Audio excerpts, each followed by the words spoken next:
What is up, Bucketheads? Happy Sunday Funday. Actually, Super Bowl Sunday here.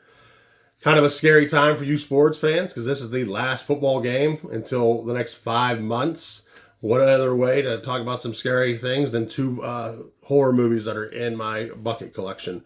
First one I'm going to talk about is Megan 2.0. This bucket came out. Didn't do as well as they projected. They think that they rolled it out a little bit too quickly. It had a $25 million budget, but only did $39 million worldwide. The face does come off of here to show you the electronics underneath. A lot of detail, really cool with that.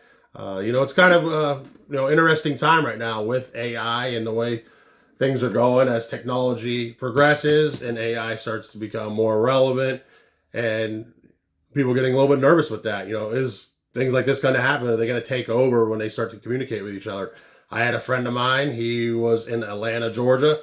He took a Uber and he was in a Tesla and there was no driver in the front seat. He sent me the video where he was in the back seat and the Uber took him to his destination. And I thought that was really interesting. I mean, I never saw that before. So like I said, AI is starting to slowly, progressively get smarter and we're getting more intelligent with that. The next movie is Five Nights at Freddy. Going to be a great franchise. They've already had 2 movies come out. First character is Mr. Cupcake, who is held by Chica the Chicken in the series. It's a drink cup, just opens up, real sturdy, real nice cup. Like I said, nothing too crazy, but the eyes do move in this, so that's pretty cool on there. And then the popcorn bucket that does go along with this is Freddy the bear. So that's really cool. A lot of detail, a lot going on. I thought the ears would be a little bit more flimsy when I did see it.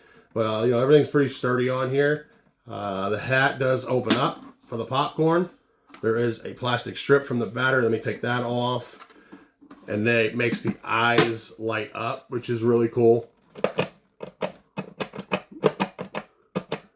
A lot going on with this franchise. They are in talks with the actors and actresses right now about contracts and about building the set for the next movie, Five Nights at Freddy Part 3. It should be coming into mid to late summer of 2027. My feedback, because Matthew Lillard is a big part of the movie, he also brought Skeet Ulrich on with him, which is the original killer in the movie Scream Part 1. Spoiler alert, so if you haven't seen it, you might want to turn this off now. And the end of Five Nights at Freddy, they introduced the killer in the movie, and it was one of the brothers of the woman that's in the movie. Just like in Scream Part 3, Sidney's half-brother was the killer in that movie. So like I said, I think a lot of similar traits. I get a lot of pushback. People think I'm crazy. It's just my opinion, but that's what I think, the way, because of those 2 characters are in it from the Scream franchise, that it's going to take a little bit into the Five Nights at Freddy franchise.